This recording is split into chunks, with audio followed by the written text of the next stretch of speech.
Assalamualaikum warahmatullahi wabarakatuh.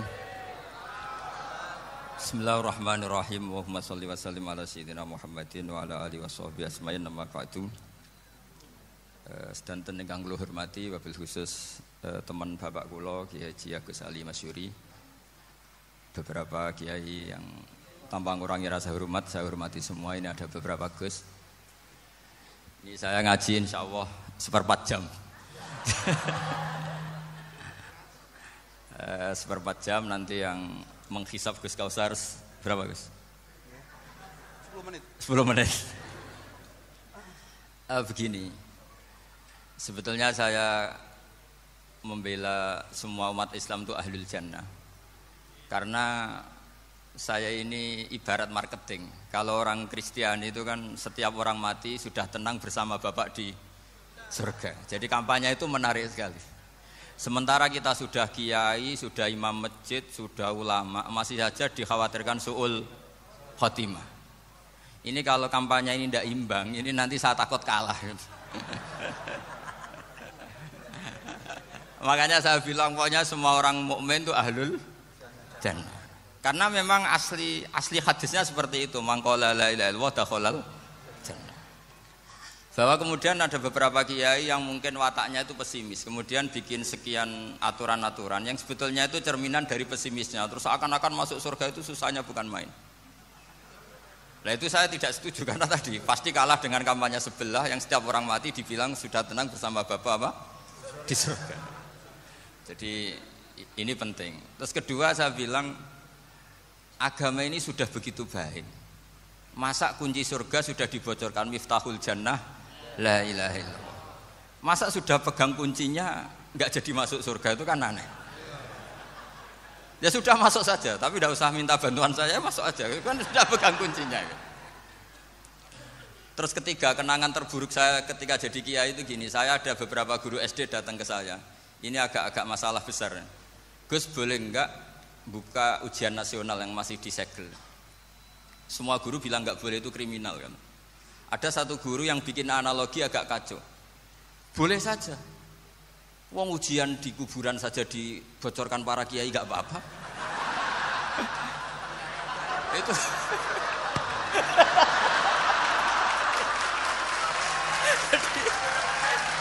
tapi ini kriminal ya. Perhatian kepada kiai, nggak boleh memukul pemateri.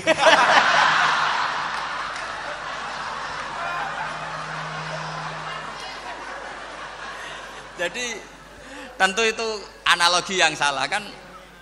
Marrobuka kan, Tuhan kamu siapa, Nabi kamu. Tuhan kamu siapa, Nabi kamu siapa, imam kamu siapa. Ini kan sudah dibocorkan oleh para kiai. Artinya apa? Nak raiso jawab kebablasan gitu. Terus guru ini berpikir kalau ujian akhirat sekrusial itu saja bisa dibocorkan, kenapa ujian nasional tidak boleh? Tentu ini kias yang salah, saya tidak ngajari seperti itu. Tapi saya ngajari ke kalian betapa mudahnya masuk surga. Kunci jawaban sudah dikasih, kunci pintu masuk sudah dikasih. Kok sampai tidak masuk, ini kebablasan. Paling salah gurunya. Jadi ini kenapa saya sering cerita orang mukmin semuanya itu min ahlil jannah, itu saya jamin. Sama tidak usah takut su'ul khotimah, tidak usah takut berlebihan seperti itu. Karena setahu saya, setidaknya saya mewakili ulama zaman ini. Rata-rata guru kita ini bermadzhab Syadzili dalam berkeyakinan berpikir tentang Allah. Di antara ini yang mulai saya ngomong serius, supaya tadi kan guyonannya sudah diambil Gus Reza sama Gus Kausar. Saya tahu kenapa mereka guyon. Kalau ngomong serius takut kalah sama saya.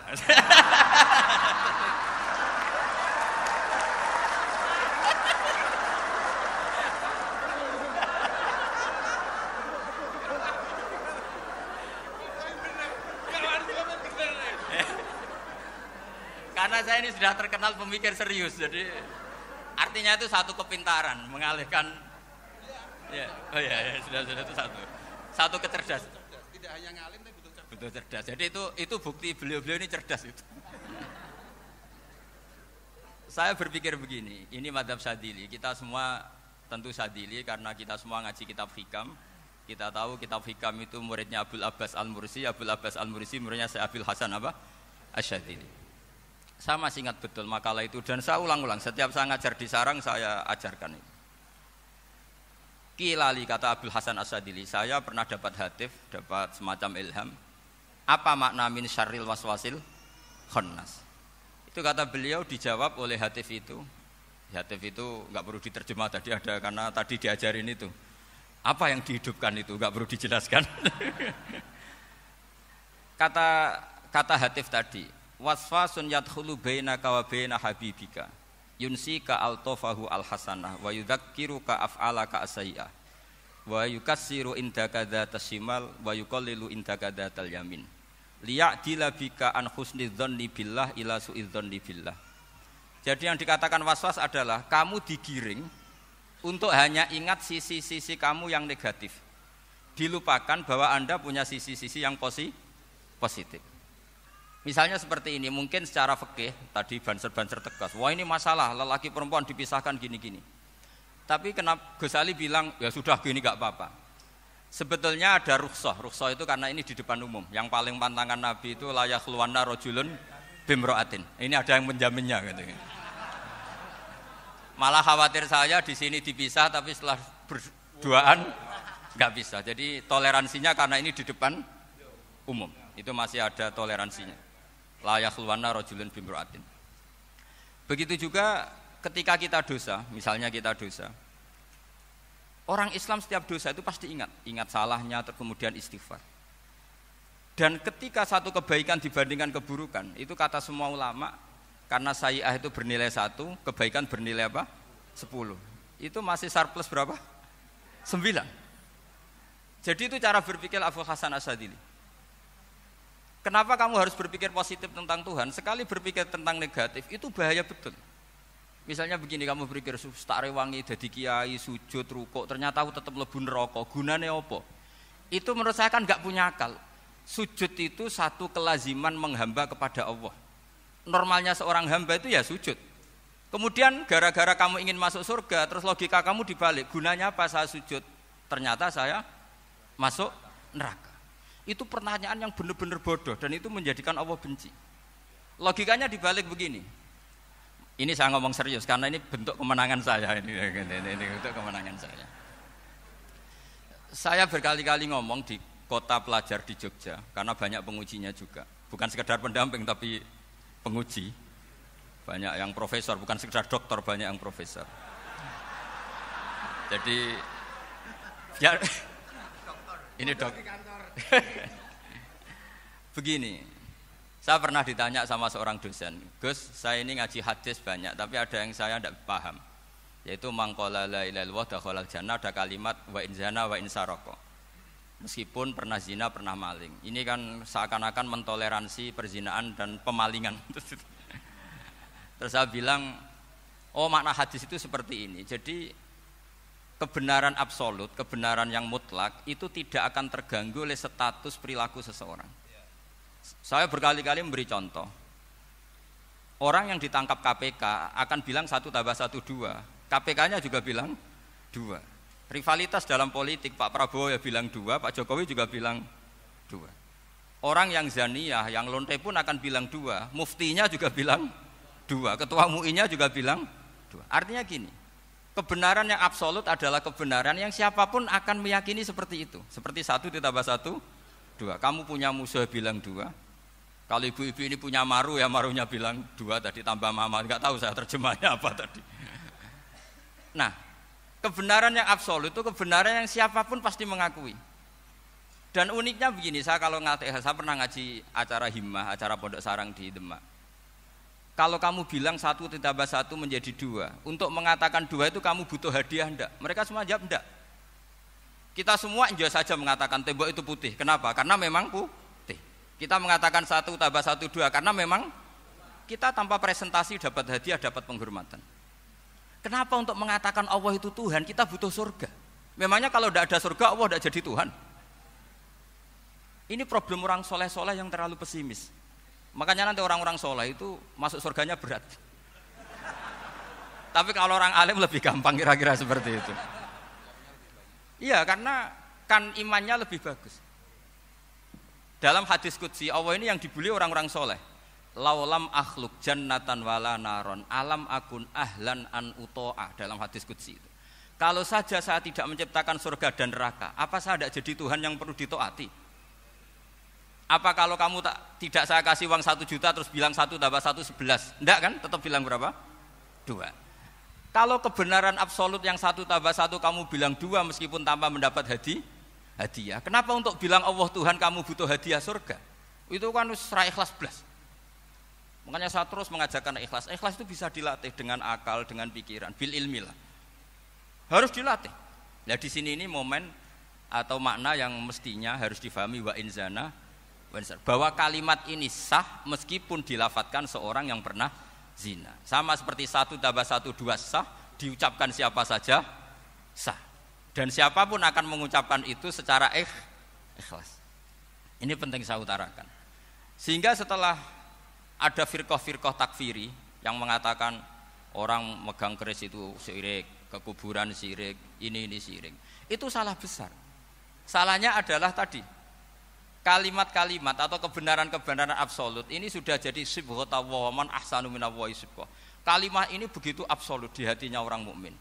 Sehingga ketika terganggu oleh hal-hal yang adat istiadat kayak pegang keris, kayak apa, ini tidak mengganggu. Tetap kualitas iman ini di atas keyakinan adat membawa apa keris. Kalau orang membawa keris menjadi syirik karena percaya sama makhluk. Orang misalnya kejawen kalau nggak bawa keris nggak nyaman. Orang kota itu kalau nggak bawa ATM juga nggak nyaman. Itu tidak dihukumi syirik. Kamu pergi lupa bawa HP nyaman enggak? Enggak, kenapa enggak dihukumi syirik?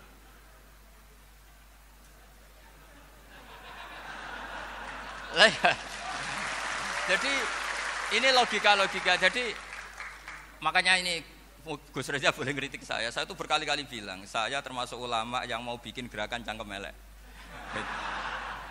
Karena nanti kalau saya nisbatkan ke Rasulullah itu tidak pantas karena Nabi ahsanan nasi khalqau wa khuluqa. Tapi saya siap jadi bempernya Rasulullah sallallahu alaihi wasallam. Pernah ada diskusi di Jakarta, ini kisah nyata. Apa dalilnya setelah sholat salaman? Mana hadisnya? Itu dijawab hadisnya tentu kita kesulitan. Kalaupun ada hadisnya dhaif semua yang masalah musafahah. Akhirnya mau tidak mau dijawab pakai cangkem elek. Boleh enggak kamu setelah salam nyalain HP yang off? Boleh. Boleh enggak ke kamar mandi? Boleh. Oh berarti kencing boleh, nyalain HP boleh, yang enggak boleh itu ingat Allah. Karena mereka mengkritik wiridan, ngeritik salam. Akhirnya mikir deh. Ada enggak hadisnya orang setelah sholat nyalain HP? Enggak ada kan? Tapi mereka nyalain HP enggak hambatan, tapi untuk salaman masalahkan. Ke kamar mandi boleh, tapi untuk wiridan enggak boleh. Akhirnya mereka sadar, oh iya. Lama-lama dibisi gini yang kelompok itu. Kamu itu korban aliran supaya kamu enggak ingat Allah, ingatnya HP-nya. Sehingga orang wiridan kamu kritik, orang nyalain HP enggak kamu kritik. Itu kelompok itu adalah kelompok orang-orang yang supaya orang Islam itu lupa Tuhannya. Itu gerakan cangkem elek, tapi jadikan orang sadar. Jadi ini penting. Jadi kalau kamu tidak bisa bela agama dengan jalan yang lurus karena tidak bakat gitu, nggak apa-apa pakai cangkem elek tadi. Karena nggak mungkin gerakan ini dinisbatkan kepada Rasulullah Shallallahu Alaihi Wasallam. Kalau soal sanad, saya punya sekian sanad tentang itu, tapi tidak usah kamu ikuti. Ada orang tanya, ya Pak Kiai kalau setan dibakar di neraka panasan enggak? Ya panasan. Lo kan setan dari api, ngapain harus panasan? Kan materinya sama. Terus Kak Kiai tadi gak kesulitan, dia ngambil pasir, disawero di wajahnya. Wah sakit Kiai, kamu kan dari tanah, kena tanah kok. Jadi itu ada sekian, artinya gini ya, kalau kesulitan jawab pakai baik-baik ya sudah pakai cangkem elek itu aja kan. Tapi tentu kan gerakan ini tidak mungkin dinisbatkan kepada para nabi. Tapi saya pastikan meskipun nggak bisa dinisbatkan kepada para nabi dari segi cangkem elek tadi, tapi secara semangat itu sama. Saya punya sekian contoh. Benar Gus Riza tadi gojok saya sengawur-ngawurnya itu masih punya sana. Itu pas saya ngawur pun masih punya apa? Sana.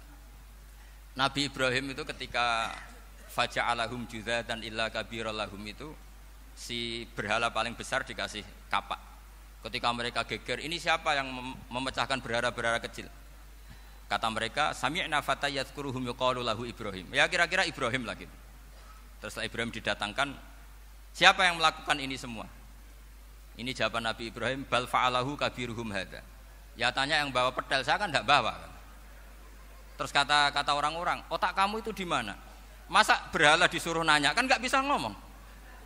Ibrahim kembalikan, uffil lakum wa lima ta'buduna min dunillah. Lalu otak kamu di mana? Sudah tahu nggak bisa ngomong kok disembah gitu. Itu ada kata uffin. Uffin itu kalau diterjemah kira-kira ya agak-agak jancuk gitu. Kira-kira seperti itu. Ya kira-kira seperti itu. Jadi sekarang dalilnya jancuk apa Gus?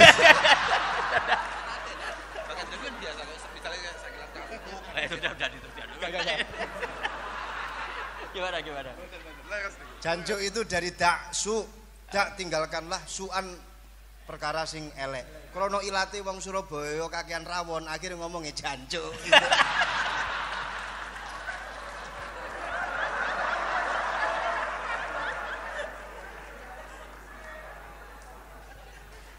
Jadi mulai dulu melawan kebatilan itu harus pakai logika yang vulgar. Karena memang nggak mungkin dengan bahasa-bahasa priayi itu nggak mungkin. Dan ini penting saya utarakan. Nah, kalau nanti nggak mungkin dinisbatkan kepada Rasul karena Nabi adalah ahsanan nasi khalqa wa khuluqa, kita yang ngambil alih saja. Gus Reza, saya, Gus Kaustan ini cara cangkem elek kan pantas. Luas. Selain bakat ya sudah natural. Karena memang itu cara kita menjelaskan kebenaran. Saya ulang lagi, itu cara kita menjelaskan apa? Kebenaran. Mau tidak mau. Saya pernah ditanya sama seseorang, Gus, beberapa nabi itu kan poligami itu bukti hipersek. Karena yang tanya itu orang nasionalis yang nggak pati senang Islam. Terus tak balik tanya, perempuan itu makhluk lemah enggak? Ya lemah. Kalau nolong lama satu itu gimana? Ya baik. Kenapa nolong dua jadi tidak baik? Harusnya kalau nolong tiga tidak baik. Tapi saya tidak dukung poligami. Nah, ini cerita saya. Setidaknya mereka jadi ingat. Saya itu pernah ditanya agak-agak orang ateis. Dia benci Islam tapi neliti Islam. Pertanyaan kedua, kenapa dalam perang itu seakan-akan Nabi itu perampok? Hartanya orang kafir disita kemudian menjadi ghanimah. Itu kan kayak ngerampok. Terus saya tanya gini, kalau ada penjahat ke rumah kamu kemudian pakai senjata api, setelah kamu ringkus, itu senjata api kamu kembalikan apa kamu sita? Oh ya saya sita, kalau tak kembalikan dipakai ngerampok lagi. Ya sama seperti itu, kalau kekuatan mereka dikembalikan akan dipakai kekuatan mereka lagi. Jadi ya lagi-lagi ini kemenangan orang serius. Karena nanti guyonnya sudah dintekno sama Gus Safa sama Gus Riza. Nah, kenapa saya ngajar begitu rileks, begitu santai? Karena pikiran saya sederhana. Fa innal uqula muttarratun ila qabilil haq. Akal sehat pasti dipaksa menerima apa? Kebenaran. Sehingga kebenaran itu tidak usah kau ngomongkan secara serius, tidak perlu. Kebenaran itu mudah diterima. Saya itu pernah ngaji berkali-kali di Jogja di mana-mana sampai ada buku seorang dokter nulis tesisnya itu bangga lagi menjadi muslim setelah ngaji saya itu. Karena saya menerangkan itu ringan. Orang Islam itu harus mencintai Allah. Ciri utama cinta itu tidak tegang, rileks. Saya bilang begini, kalau kamu pernah 1 tahun digratisi orang rumah, makanan, kamu kira-kira itu mudah nggak mencintai orang yang berjasa sama kamu pinjemin rumah dan ngasih makan gratis? Mudah kan?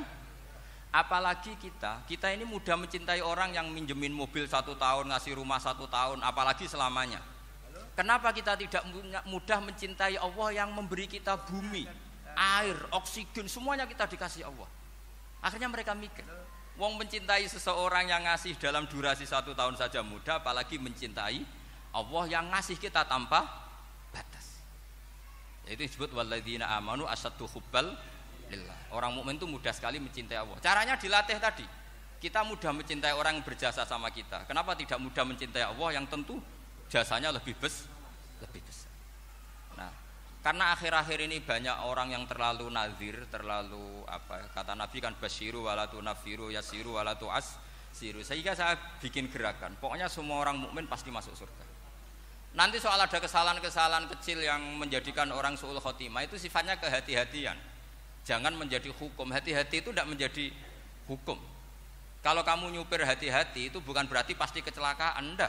Hati-hati itu ya hati-hati saja, tidak menjadi hukum. Ini penting saya utarakan karena kubu sebelah kampanyenya sudah tadi, setiap mati mesti tenang bersama Bapak di surga. Sementara kita mau kampanye, kamu sholat tidak mesti diterima, haji tidak mesti diterima, jadi kiai tidak mesti masuk surga. Coba kalau kita kampanye gitu terus, yang mau jadi muslim itu siapa?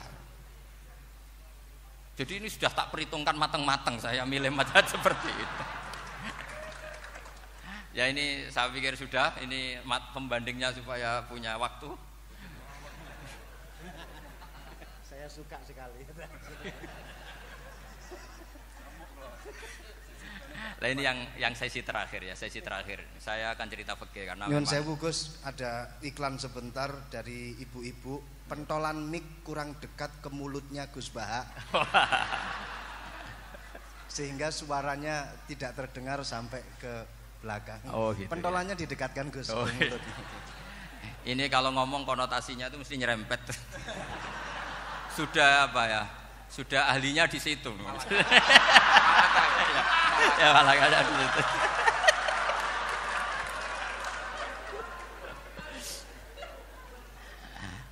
Dalam sesi terakhir saya cerita pentingnya pembanding. Imam Rafi'i itu yang ngarang kitab Muharrar. Kitab Muharrar ini adalah ringkasan dari kitab Al-Wasit. Al-Wasit itu karangannya Imam Ghazali. Al-Wasit sendiri ini khas ngaji NU karena NU maknanya Nahdlatul Ulama, gerakan para ulama. Jadi kalau nggak ngerti alim-alim seperti itu ya ada NU. Sebenarnya sampai itu pasnya Nahdlatul Ummah, gerakan umat. Tapi kan sudah jadi partai politik Nahdlatul Ummah. Karena yang katakan NU itu Nahdlatul Ulama, gerakannya para ulama. Imam Rafi'i itu berpendapat sujud itu cukup pakai batuk, pakai jidat. Itu dalam kitab Muharrar. Wal asoh anna sujud yasihu mau cukup biwatil jabhah. Ketika Imam Nawawi mentasih kitab Muharrar namanya Minhajut Thalibin, itu mengkritik Imam Rafi'i. Kata beliau sujud itu untuk sah harus melibatkan 7 anggota karena berdasar hadis umirtu an asjuda ala sabati a'zumin, yaitu al jabhah wal yaden warubaten wal qadamen, yaitu jabhah 2 tangan, 2 lutut dan 2 qadamen. Akhirnya saya ngecek di kitab asli Imam Rafi'i termasuk Ashabut Tarjih dan Imam Nawawi. 2 orang ini khilaf. Kan nggak mungkin kita sebagai mushahihnya karena yang khilaf ini 2 ulama besar, satu Imam Rafi'i, satu Imam siapa? Nawawi.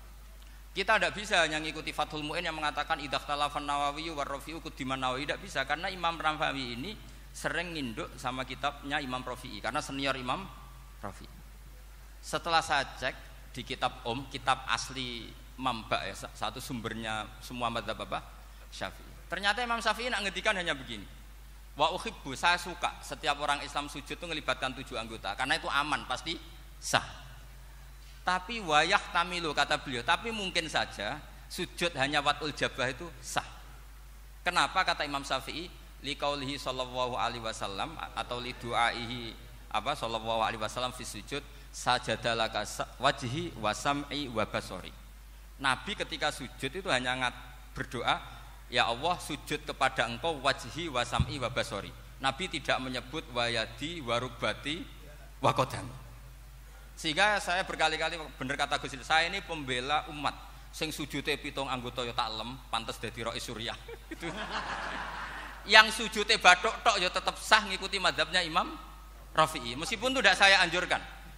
Tentu tidak saya anjurkan. Alasannya Imam Syafi'i tadi, Rasulullah pernah berdoa dengan kata-kata sajadalaka wajhi, bukan diteruskan wayadi warubati wakoda.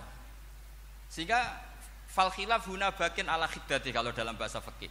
Khilaf biar tetap sesuai aturan khilaf masing-masing. Enggak perlu kamu menggugurkan pendapat Rafi'i yang mengesahkan sujud hanya pakai jabah.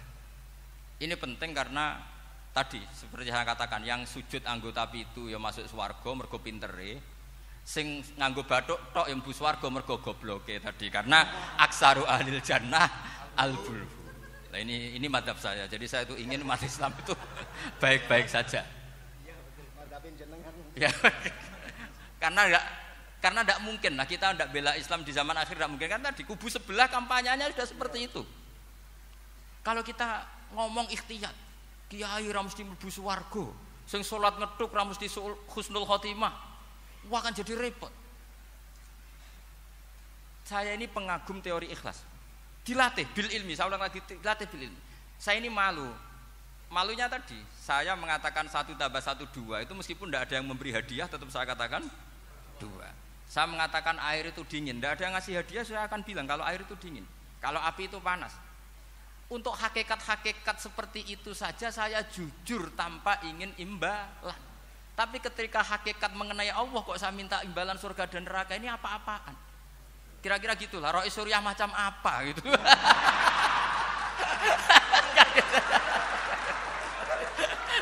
Ya saya kira demikian. Assalamualaikum warahmatullahi wabarakatuh. Waalaikumsalam warahmatullahi wabarakatuh.